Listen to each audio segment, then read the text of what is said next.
All right, I will say good morning, good morning. We have a lot to do today. Baruch Hashem, exciting Gemara. Let us begin by thanking our sponsors, to thank all of our Talmud Torah sponsors for the month of Nisan, to thank Jerry and Happy Applebaum for dedicating all the Sherman Droshos this month in memory of Basia Bas Chaim and David Ben Avram, to thank Drs. Paul and Linda Weinberg for dedicating all the Shiurim this month in memory of Mordechai Yoshua, Ben Peretz, Moshe, Valea Miriam, to thank Paul and Kathy Pollack for dedicating all the Shiurim this month in Zchusavar for Shalema for Kathy's sister Dana Baker Matson, to thank Stephen Terry Zinn for dedicating all the Shiurim this month in honor of the birth of their grandson, Bodim Tzvi Hirsch, to thank Naftali Tilson for dedicating all the Shiurim this month with gratitude to his Chaver Benjamin Wall and with wishes for Echad Kosher V'Samech to the entire Shir, and to thank Avram Sheni Kalman for dedicating all the Shiurim this month, commemoration of the yahrzeit of Avram's mother, Sarah Braina Bas Yoshua Heschel. We hope that in the merit of our Talmud Torah, all of the neshamos will have an aliyah, and the families in Cham. With that, let us begin. We have a lot to do today. Today's daf is Lamed Hey. We are picking up Emir Hashem on Lamed Dalet Amud Beis, and we left off with the following. B'mai kamiflagi. Both say, what are they arguing about? 2, 4, 6, 8, 10, 12, 14, 16, 18, about 19, 20 lines up from the bottom. B'mai kamiflagi. Suppose we had a drasha of ultimately the pasuk of the pasuk was V'isha sheyishkav ish oso shichvas zara, that ultimately when there's contact with zera, both man and woman have to go to the mikvah. So we had two different opinions as to what is coming to exclude. One opinion said it's coming to exclude a kala, and the other opinion said, Rabbi Huda, the other opinion said it's coming to exclude bia shelo kedarko. Says Rabbi Micah Miflagi, Rabbanan Sarvi shichva zera prat la'ara, shichva zera comes to exclude ha'ara. Both say ha'ara means, well, for our purposes, we'll define it as penetration without any zera. So just penetration by itself without zera will not generate a mikvah obligation. Osa, the word osa, prat l'shelo kedarka, ultimately comes to exclude a case of bia shelo kedarka. Rabbi Huda says shelo kedarka v'ara mishikva zera nafka. Rabbi Huda learns out the exclusion of bia shelo kedarka and ha'ara from the phrase shichvas zera, osa prat lekala, and osa comes to exclude a kala. So we'll say these are all cases where there is a form of bia, but not the form of bia that Allah Chalamaysa would generate an immersion obligation. Kiyasa Ravin Am Rabbi Yochanan, Kol sheshasa achar baila eser shanim v'niseis, shuv eni yoladas. So we'll say comes along Rabbi and said name Rabbi Yochanan, any woman who waited 10 years after the death of her husband to go ahead and, by the way, I said death of her husband, it doesn't have to mean death, it can mean in the event of divorce as well. The idea is that any woman who waited 10 years to go ahead and get remarried, ultimately, again, shuv eni yoladas, will not become pregnant again. Now, I will say, this seems to be one of these facts, again, that the Gemara is quoting, kind of like one of the facts of that a woman doesn't become pregnant from the first bia. So once again, we go back to the Machlokes Noda Yehuda and the Marasham from yesterday, which is namely that what? Either, again, according to Noda Yehuda, this is a rove, this is what Chazal observed happened most times, or second possibility is that halacha lemaisa nishtanu hateva, that ultimately, again, this is something that did occur in the past, but lemaisa physiological changes occurred. So the Gemara says, Amar Rav Nachman. Rav Nachman says, Lo shano elashein daita lehinose. This is true only if a woman didn't have intention to get remarried. Aval daita lehinose, but if after the death or divorce of her husband, she always had intention to get remarried, the Gemara says, misaberes, she has the ability to become pregnant. An interesting, again, I will say, this is not like a hashkafic or metaphoric idea.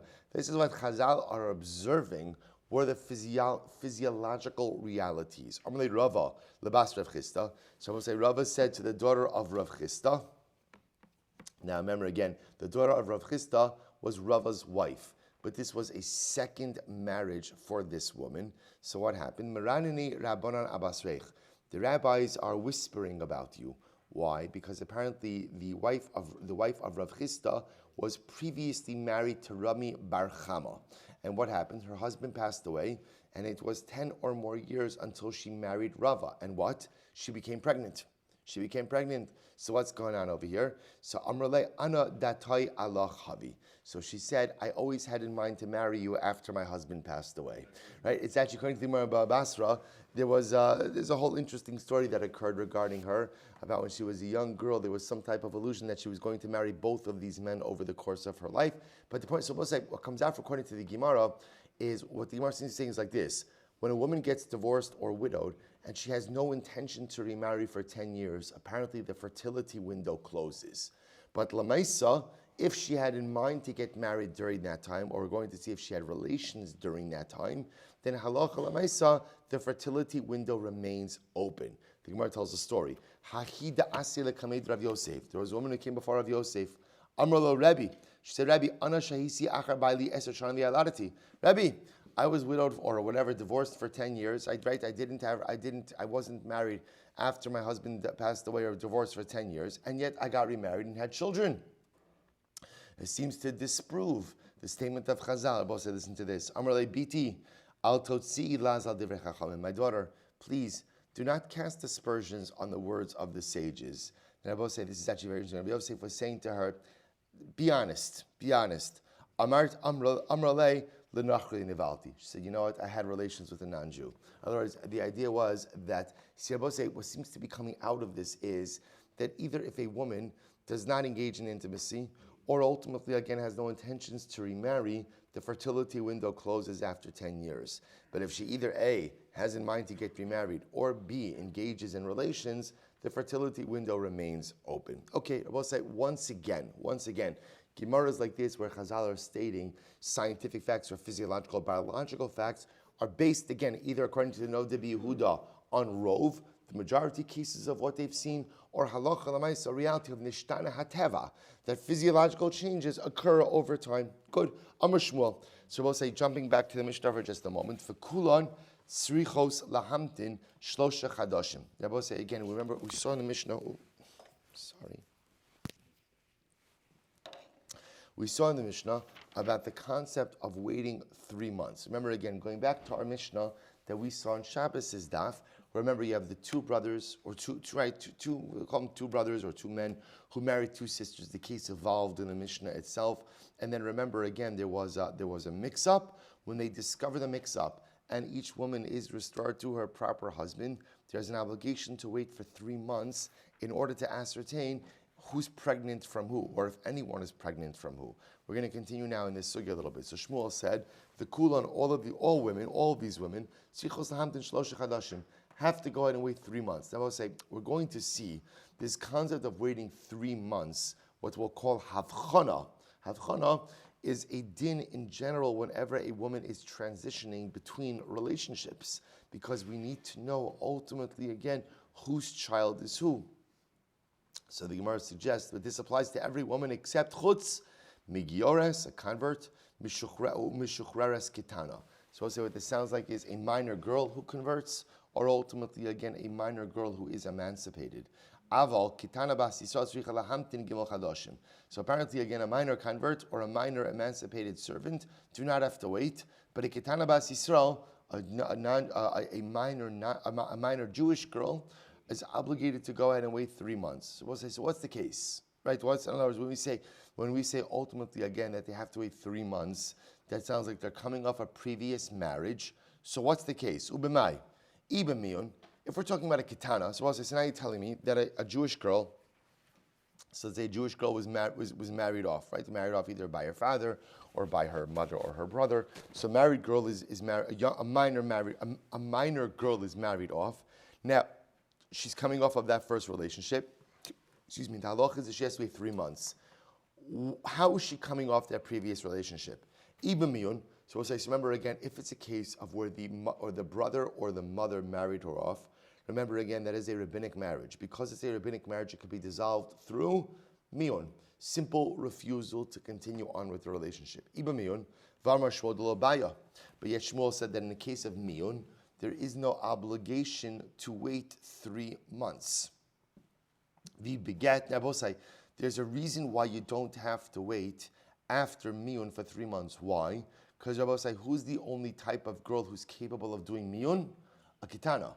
And we assume that a kitana cannot become pregnant. So because of that, if she's dissolving a marriage through miyun, ultimately there should be no waiting obligation.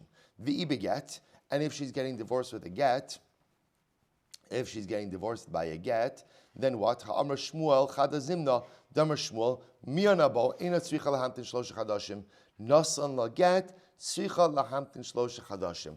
Then I will say, this is actually very interesting. Listen to this case. So you have a girl who is married off to a man by her mother or her brother, right? A specific circumstance, there's no father in the picture. Mother or brother have the ability to marry her off, but what's the nature of that marriage? Dirabanan. So Shmuel says like this, if she dissolves the marriage through miyun, there is no need for waiting 3 months. If, however, he gives her a get, there is a need to wait 3 months. Why the distinction? It's the same kitana, right? It's the same kitana. So it's actually very interesting. Because when he gives her a get, there's a concern that if we don't make her do miyun, people will confuse this with what?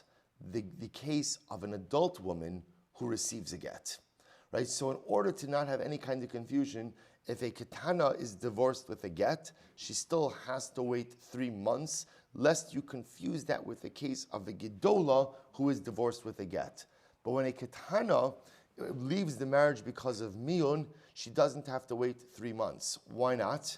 There's no concern of confusion. Why is there no concern of confusion? Because there's no such concept of miyun by a gedola. The concept of miyun only applies in a situation ultimately of kitana. Incredible. So the Gemara says, Ela biznus. So it must be that what are we talking about? A case of znus, where literally, again, a woman engaged in a non-marital act of relations, right? A case of znus. We know that she committed act, and now again she wants to get married. We say fine, but Allah Khalamaisi, you have to wait 3 months to make sure that you're not pregnant. So I will say, top of Lamed, v'gazur rabbanan kitana mishum gidola. And I will say, the Chazal said that even in a case, ultimately again, of kitana. So if a kitana engages this, I will say now in general, we should never legislate 3 months by a kitana. Why not? Why not? Kitana doesn't become pregnant. But what we begin to see is that Allah Lamaisa, we will legislate the need to wait 3 months in cases of kitana when we feel that there are cases that you could confuse with gidola. So therefore, again, in a case where a kitana commits an act of znus, we will go ahead and tell her to wait 3 months before she gets married, lest you confuse that with a case of gidola. So the Gemara says, Umiga Zrinan, Kitana Mishum Gidola, but do we go ahead and are we goes there? A case of Kitana because of Gidola? In other words, do we legislate cases of the Kitana lest you come to confuse with the case of a Gidola? Fatanan, we learned, Im Hayu Kitano Shein Ru'uyos Leileid, if ultimately, again, we're talking about a situation of Kitanos, this is going back to our Mishnah. Remember again our Mishnah, 2 men married to women, everything gets mixed up, so now we discover who's married to who. Everyone is restored to their rightful spouse. So what do we learn? Im hayu kitanos she'in ru'uyos leiled. If the women in question were kitanos, who are unable to become pregnant, machzirin osan miyad. We go ahead and what? Allow them to live with their husbands immediately, meaning no need for any type of 3-month waiting period. So we'll say, so what do you see from here? You see from here that, now again, I would have thought that in this case, we should make kitanos wait 3 months. Why? Lest you come to confuse it with gidolos, adult women. Yet we see that that's not the case. So says the Gemara, Amrav Gidol, Amrav, Horaas Shah Haisa. So let's listen to this. Rav Gidol's the name of Rav. It was a Horaas Shah. And I will say Horaas Shah means what? It was an extenuating circumstance, and Chazal paskind for extenuating circumstances. So they both say, so listen to this. So in other words, Rashi points out, V'lo haisa delo gazrina ba ma'tamechil of shlev. Suppose they said the idea. Oh, I'm sorry, wrong Rashi. Suppose they said the idea of here is Horaas Shah sounds like this was an extenuating circumstance. So in this case, Chazal allowed for the minor girls to go back to their husbands without waiting. To which the Gemara says, Mechlal dahavai. So are you telling me that the case in the Mishnah is actually talking about a case that literally occurred, right? Because we'll say the Mishnah doesn't sound that way, right? The Mishnah sounds like it's talking about a theoretical case. The Gemara seems to be saying now that we're talking about an actual case. Really talking about an actual case? Ella ki horas shah haisa. Rather says the Gemara, no. the case of the Mishnah is like a Horasha, meaning like Rabbi say, this case in the Mishnah is such an uncommon case. So you'll say to yourself, yeah, but we deal with a lot of uncommon cases. He'll say, so it's interesting, so here's what's fascinating. Sometimes the Mishnah will put forward a case that is so out of left field, right? That is so uncommon that the truth is we feel like we don't need to legislate additional layers on top of it.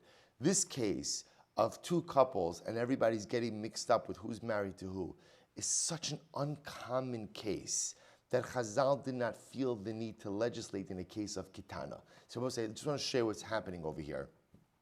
So the Gemara says, V'chilo flo shir, that's the end. Because this getting mixed up with who's married to who, ultimately, again, is so uncommon that Chazal did not feel the need to legislate in the case of a Kitana. So let me frame what's happening over here. I will say, in a pure sense, right? Should a Kitana have to wait 3 months between one relationship and another? No, why not? She can't become pregnant. Right? She can't become pregnant. In other words, it's pretty simple. What you begin to see, however, is that Chazal said, we want her to wait 3 months. When? In situations when there's a fear that you'll get mixed up between cases of a Kitana and cases of a Gedola. So for example, a Kitana gets divorced with a get. So what's the halacha? Wait 3 months. Why? Because again, if you don't make her wait 3 months, you could get confused between the case of a Kitana with a get and a Gedola with a get. Yet, if a Kitana ends a marriage with Miyun, does she have to wait 3 months? No, why not? Why not? Because only a Kitana could do Miyun. Right? There's no such thing as Miyun by a Gedola, and therefore there's no real fear of confusion. So I was saying, watch this. So therefore the Gemara says, but what about the case in the Mishnah? Right? The case in the Mishnah is the case of everything getting mixed up. So the Mishnah says normally the couples have to wait 3 months before resuming a normal intimate life together. Yet if the two women in question were Kitanos, they can begin to live with their husbands immediately. Why aren't we concerned that if you allow it by Kitanos, you may allow it by Gidolos, by adult women as well? To which the Gemara says, this is such an uncommon case. Right? This is such an uncommon case. This is so out of left field that Allah Chazal did not feel the need to legislate the additional layer of stringency. Lishnach, we know another alternate version of this. Amr Shmuel, Kulan Tzrichos Lahamdan Shlosh Chadashim, Chutz Migiores Umishuchreres Gedola. So we'll say an alternate version of the previous statement. Shmuel said all women in general need to wait 3 months, except for a Giores, a convert, Umishuchreres Gedola, an adult convert or an adult Mishuchreres. Okay. Aval, Kitana Bas Yisrael, Ina Tzricha Lahamdan Gimel Chadashim. But ultimately, again, a minor Jewish girl does not have to wait 3 months. So b'mai, Rabbi will say, what's the case?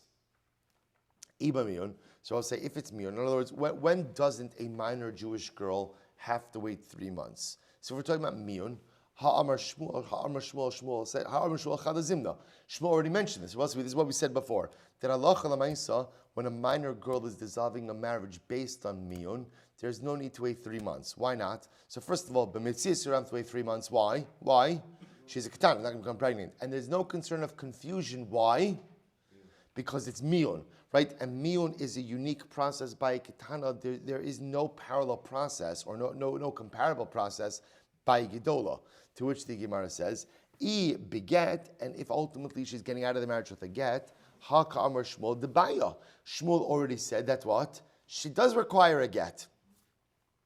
To which the Gemara says, Damar Shmuel mirna bo ina tzricha lahamtin shlosh chadoshim, nos on la get tzricha lahamtin shlosh chadoshim. Ella biznus. Rather, we must be talking about a case of znus.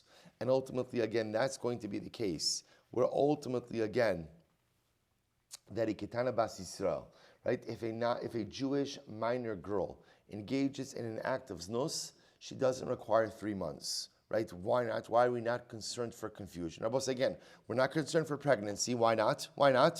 She's a ketana. But why wouldn't we be concerned about a mix-up between a case of a ketana who engages in znus and a gedola who engages in znus? To which the Gemara says, uznus beketana lo shchiach. It's uncommon for a minor girl to engage in an act of znus. So I say, you see this concept that by milsa de lo shchicha lo gazra beirabanan.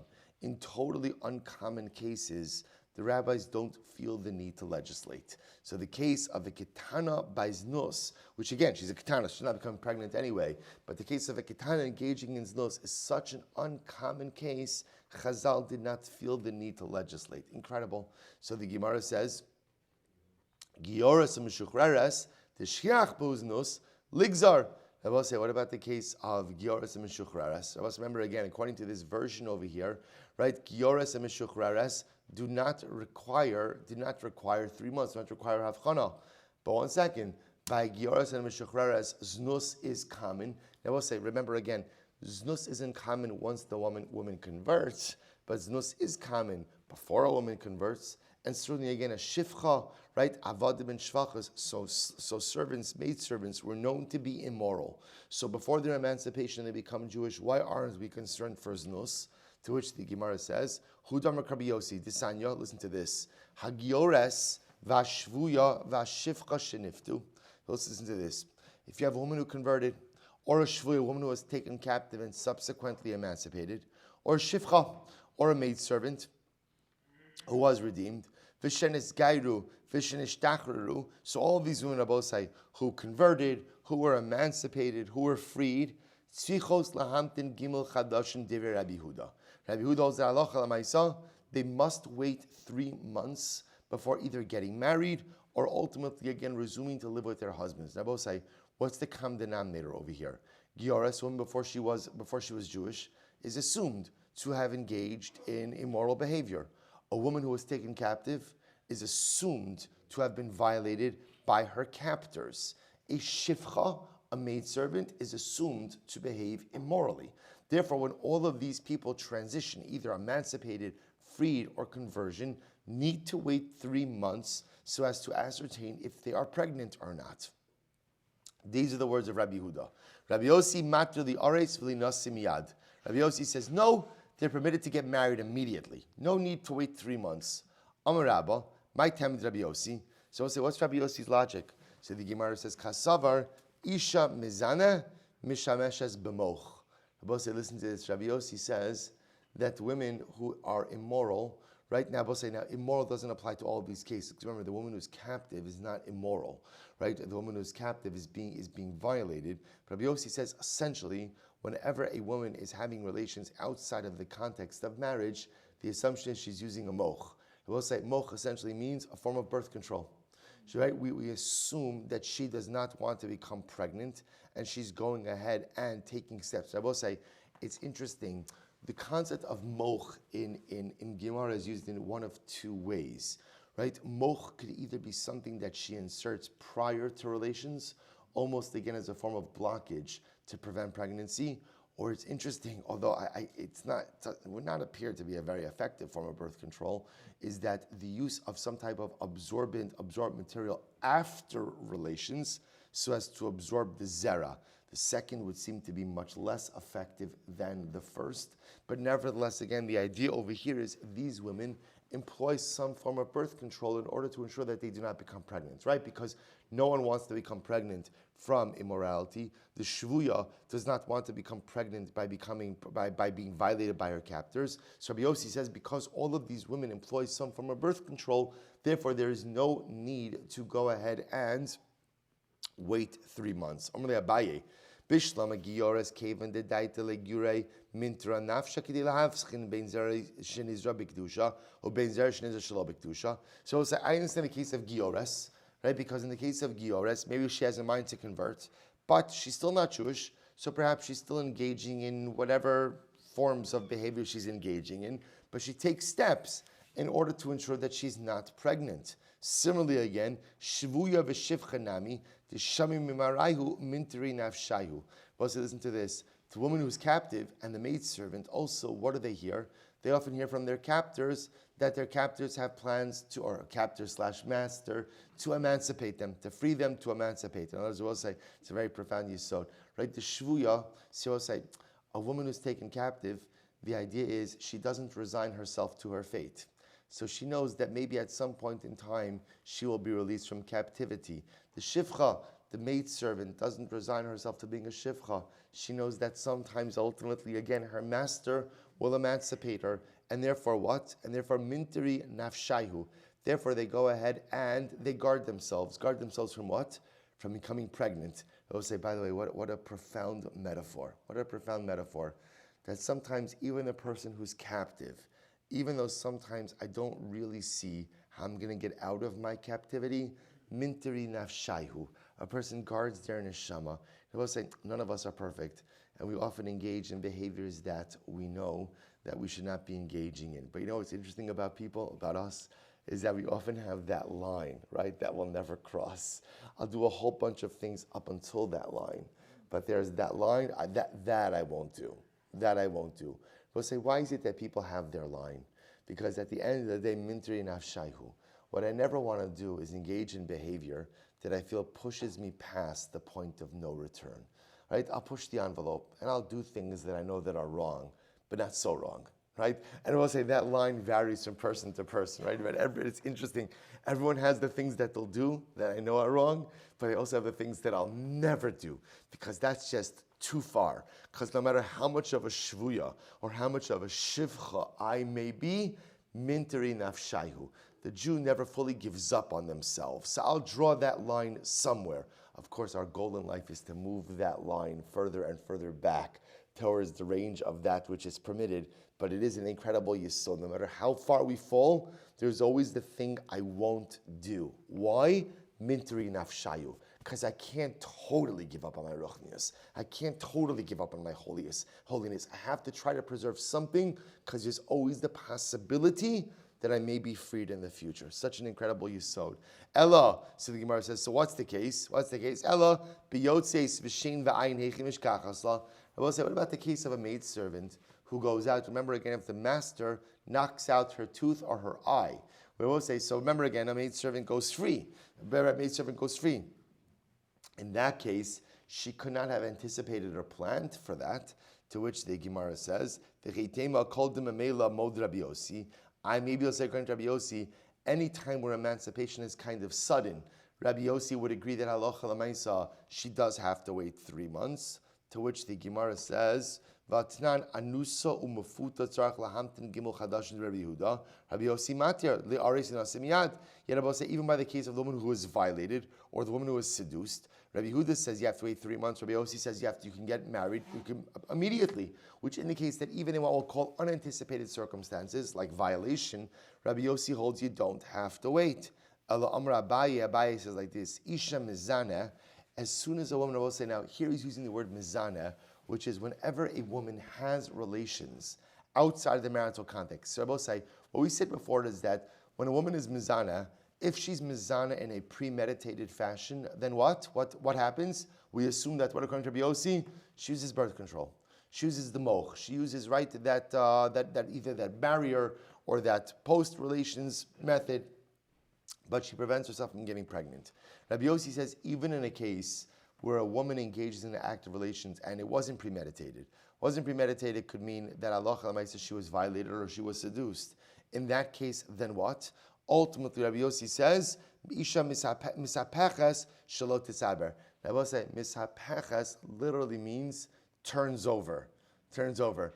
Now, what does that mean? So once again, it doesn't appear to be a very effective form of birth control.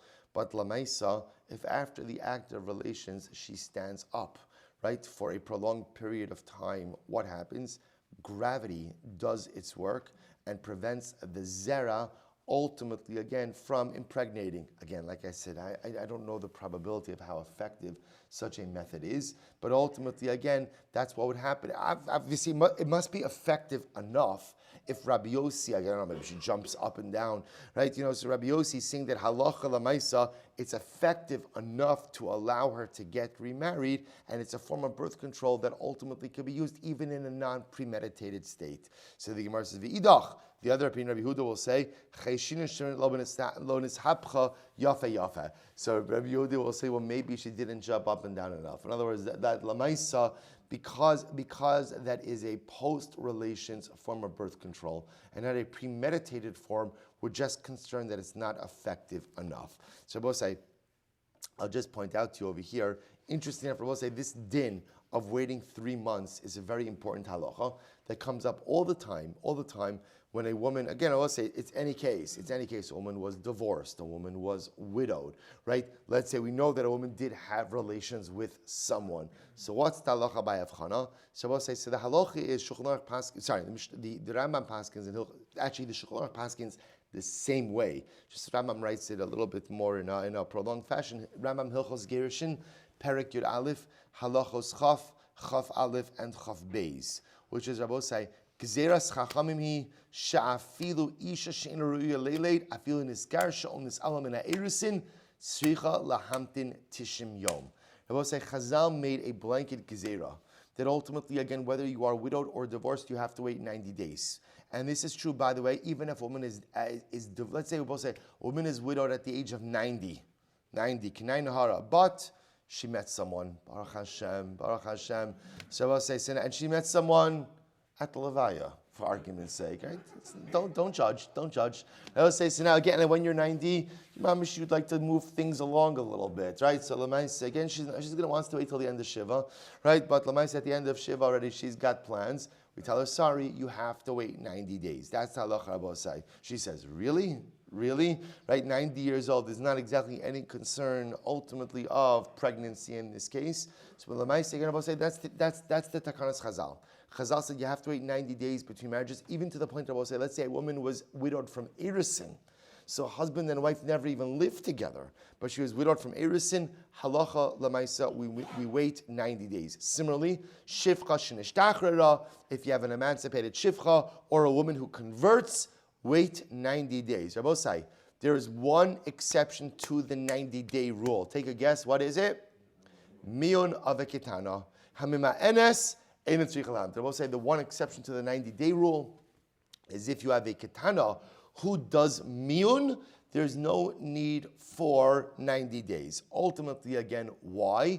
Because remember, no one she's a ketana, she's not pregnant, and it's miyun. So I will say this case essentially is so removed from the takana of Chazal that it just doesn't apply. But again, if you were to divorce a ketana wife with a get, then what? Would require 90 days. So again, 90 days is just the mandated waiting period between one relationship and another, even if we know that there's no pregnancy. Nevertheless, you have to wait. Only exception, miyun by ketana. Beautiful. But we'll say back to the Gemara. So we'll say, so remember again, the Mishnah said that if the two women in question were kohanos, what's the halacha? Nifsalu minat truma. They can't eat truma. Says the Gemara. One second, what's going on over here? So the Gemara says, Kohanos in Yisraelis lo. Emam hayu noshe kohanim. So what it means to say is that halacha l'maisa, if they were wives of kohanim, because ultimately, again, they did have relations with another man, halacha l'maisa, they can't eat truma anymore. To which the Gemara says, Neshe Kohanim in, Neshe Yisraelim lo. So I will say, so again, why is it only if they are wives of Kohanim? What if they are wives of Yisraelim? V'amar Rav Amram, Hamil Samadan Rav Sheshes, Va'andrinhu, Va'anharinhu, La'ainon mimas nisin. Eshes Yisrael Shenensa, Afa Pishim, Muteris Labaila, Psula L'kuhuna. We'll say, if ultimately, again, you have the wife of a Jewish man of Yisrael, if she was violated, she's still permitted to her husband, but she is asura to a Kohen. In other words, if her husband were to subsequently pass away, she would not be permitted to go to marry a Kohen. That's what it means to say. Em hayu kohanos nesuas liYisrael nifsilu min hatruma debeinashya. The Mishnah means to say is like this: if you have two, right? So let's go back to our case, our Mishnah. Reuven and Shimon are married to Rachel and Leah, and remember now we have the whole mix-up. So now again, what happened? It turns out that Reuven had relations with Leah, Shimon had relations with Rachel, a whole mess. Now the whole thing turns out they're both restored to their respective husbands. Everything is fine, right? Everything is fine, except, let's say Rachel and Leah, the sisters, were the daughter of a Kohen. Now, let's say Reuven and Shimon pass away, and Rachel and Leah now go back to their father's home. We'll say the halacha normally is that if a Bas Kohen marries the Yisrael, right, when she marries her, she can no longer eat Truma. But if her husband passes away without children, she's permitted to go back to her father's home and eat Truma. In this case, Rachel and Leah would not be permitted to eat Truma. Why? Because effectively, Legabe Kahuna, they each committed an act of adultery or an act of znus. And once you commit an act of znus, ultimately, again, you are precluded from consuming truma. That's what it means, v'im hayu kohanos. If they were the daughters of kohanim and their husbands died without children, once again, whereas normally they were permitted to go back to their father's home and consume truma, in this case, they would be precluded from doing so. I will say, Hadron alach arba achin, mazel tov. Lamed hem and beis. Hacholis liivim tovanim tseis mu'beres. It was a very interesting case. Let's say a man does chalitza with his yivama, and it turns out that she's pregnant. So I will say, now watch this case. This is really fascinating. So remember again, a simple case. Reuven and Shimon are brothers. What happens? Reuven passes away. I will say, right? No co-wives, no sisters, no this. Right? Shimon's single. Right? So Reuven passes away. Shimon goes ahead and he does chalitza. But it turns out that what? Hacholis liivim. So he does chalitza with Rachel, and it turns out that Rachel is pregnant.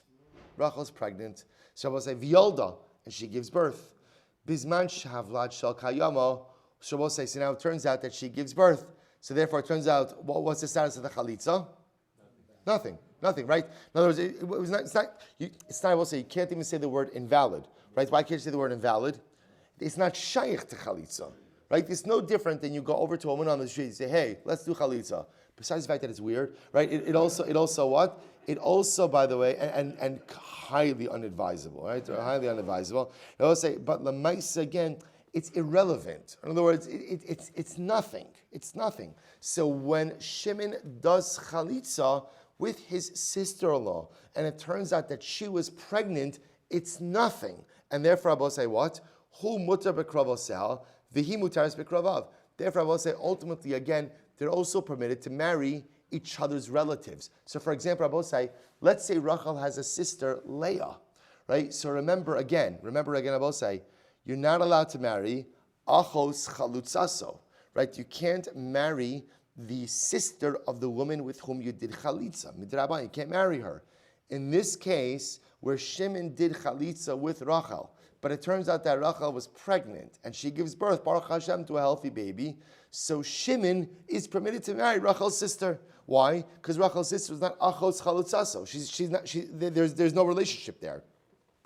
Similarly, again, Rachel can marry Shimon's relatives. So the Gemara says, "V'lo pasla min hakahuna," and ultimately, again, that chalitza does not pasel Rachel from the kuna. Because we'll say normally, again, a chalutza cannot marry a kohen. Why? She's kind of like a grusha. Beautiful. So we'll say, so essentially, case number one is you end up doing chalitza with your sister-in-law who's pregnant, right? You didn't realize she was pregnant at the time. She gives birth to a healthy baby, Baruch Hashem. The chalitza is meaningless. She does not have the status of a chalitza. You can marry her relatives. She can marry your relatives in Shalom al Yisrael. What happens if chas v'shalom ein avlad shel kayama? Let's say she gives birth, but the baby passes away. And I will say, ein avlad shel kayama essentially would be a case, let's say the baby is unfortunately a stillborn, or the baby passes away within 30 days. In general, we say that a baby born within 30 days, passes away within 30 days, is a vlad she'en shel kayama, was an unsustainable life. That's what the halacha is. We don't normally sit shiva for a baby that passes away within 30 days. Again, there are exceptions to that rule, but lamaisa, let's say she gives birth, and again, it's not a viable baby. So we'll say, so in that case, here's what's interesting: Hu asur b'kravoseha v'asura b'kravav upsula min hakahuna. So we'll say in that case, he can't marry her relatives, she can't marry his relatives, and she is posel from the kuna, which sounds like it's saying what? Good chalitza. Ex post facto, right? Retroactively, the chalitza worked. In other words, we'll say because it turned out that she gave birth to a non-viable baby, which means that halacha lamaisa, she needs chalitza. Now, you did the chalitza a little prematurely, but lamaisa again, the chalitza works. Hakoni says yivim tovenim teis meuberes. So I was saying, now listen to this case. Case number two is you did yibum. And I will say what happens? V'ninteis meuberes. And it turns out that the woman with whom you did yibum is pregnant. So what's the halacha? V'yolda, and then she gives birth. Now I will say, now obviously we're talking about a case where it's clear that what? The pregnancy was from the deceased brother. right? That must be the case, right? The pregnancy, we know for sure that it's Ruvain's baby. It's Ruvain's baby. So I say, so what happens? But Shimon did Yibum. The Yolda, she gives birth. So I say, so remember again, everything now depends on the viability of the baby. Bisman Shavlat Shal Kayama, if she gives birth to a healthy baby, so it turns out that what? Ruvain, the deceased brother, has a child, Yotzi, so they have to get divorced. Right? Why do they have to get divorced? Because Lamais, again, it's adultery. Not adultery, but it's Eshesach. It's an erva. So they have to get divorced. V'chayavin b'karban. And by the way, they have to bring a chatos. Right? They have to bring a chatos because, again, inadvertently, but they committed an arayah. They committed one of the arayas. V'mein lavlad. But however, again, if the child's not viable, v'mein lavlad shal kayama, yikayim. Then ultimately, again, Shimon is permitted to remain married to Rachel. Safek ben Tishel Rishon ben Safek ben Shivla Achron. But I will say, here's an interesting case. What happens if she gives birth? And we'll discuss this more in depth. And we're not sure. Is this a 9-month pregnancy from Ruvain? Or is it a baby, a premature baby, 7-month baby from Shimon? We're not sure. What's the halacha? Yotzi. So ultimately, they have to get divorced. Right? They have to get divorced because Lamaisa, again, you cannot remain married to a woman where there is a Safek Arayas. Ultimately, Vavlad Kosher. Rabbi says it's fascinating. We will not go ahead and make the child a Safek Mamzer, right? Safek Arayas, right? We'll call Safek Mamzer. Rabbi say, why not? We're going to see there's no such thing as a Safek Mamzer, right? Mamzer is a Vadai status. Either you are a Mamzer or you're not a Mamzer, right? So I'm going to say there's no Safek Mamzer. Again, we'll get into this. So ultimately, as much as we force the couple to divorce because of Safek, the child is kasher, and they have to bring an asham taloi. We'll say asham taloi is the carbon that's brought when you may or may not have violated a serious infraction. Good. Let's analyze. Se'it Marabos, say we learned hacholes lemeuberes v'hipila. We'll say, let's say you did chalitza. So we'll say, so now this is an interesting, a little bit of a variation of the previous case. So we'll say Reuven and Shimon, 2 brothers. Reuven's married to Rachel. Good, that's the case. Reuven passes away. Now Rachel falls to Shimon. Shimon does chalitza. But he does chalitza. Turns out Rachel was pregnant. But Rachel miscarries. So I will say, so what's the shaila? Does Shimon have to do chalitza again? Or did the chalitza that he did suffice? So Rabbi Yochanan says, Rachel does not require another chalitza. The chalitza done during pregnancy works. Reish Lakish says, no, she needs another chalitza. Let's analyze. Rabbi Yochanan says she doesn't need another chalitza. Why not? Chalitzas me'uberes, shma chalitza, ubias me'uberes, shma bia. Rabbi Yochanan says, chalitza and yibum done with a pregnant woman work. Now I'll say, just to be clear, when he says chalitza done with a pregnant woman, or yibum done with a pregnant woman, what's the end of that sentence? And what? And she miscarries, right? And she miscarried. That's the case we're talking about over here, right? Where the chalitza or yibum was done when she was pregnant, but she subsequently miscarries. Rabbi Yochanan says it works. You don't have to do another chalitza. Reish Lakish says no. Chalitza min ha'achin. Chalitzas meuberes lo shma chalitza. Ubias meuberes lo shma bia. Shabbos say it's a fundamental machlokes. Reish Lakish say no. Chalitza done to a pregnant woman doesn't work, or yibum done to a pregnant woman doesn't work. So my comment for what's the machlokes? This is incredible. Ibai say mekravi, you say mesvara. Shabbos say could be that they're arguing about a pasuk, or they're arguing about svara. Watch this. Ibai say mesvara. If you want to say they're arguing on svara, Rabbi Yochanan, so listen to this. Rabbi Yochanan says like this: Im yavo Eliyahu, I'll say incredible. Im yavo Eliyahu v'yomar daha di'ibra mapuli mapla mi lav bas chalitza v'yibami hashtanami tigli milsa lemafreya. So Rabbi Yochanan will say like this: tell me, if Eliyahu were to come and tell you that Rachel is going to miscarry, right? Would we not allow yibam and chalitza to occur? So too again, when she miscarries, retroactively, it's shown that what? That Allah Chalamayset works. They both say, so Rabbi Yochanan essentially is saying is like this: Lav dafka that we're going to say lechatchila you should do yibum or chalitza with a pregnant woman. No one's advocating for that. But Rabbi Yochanan is saying ex post facto, it works.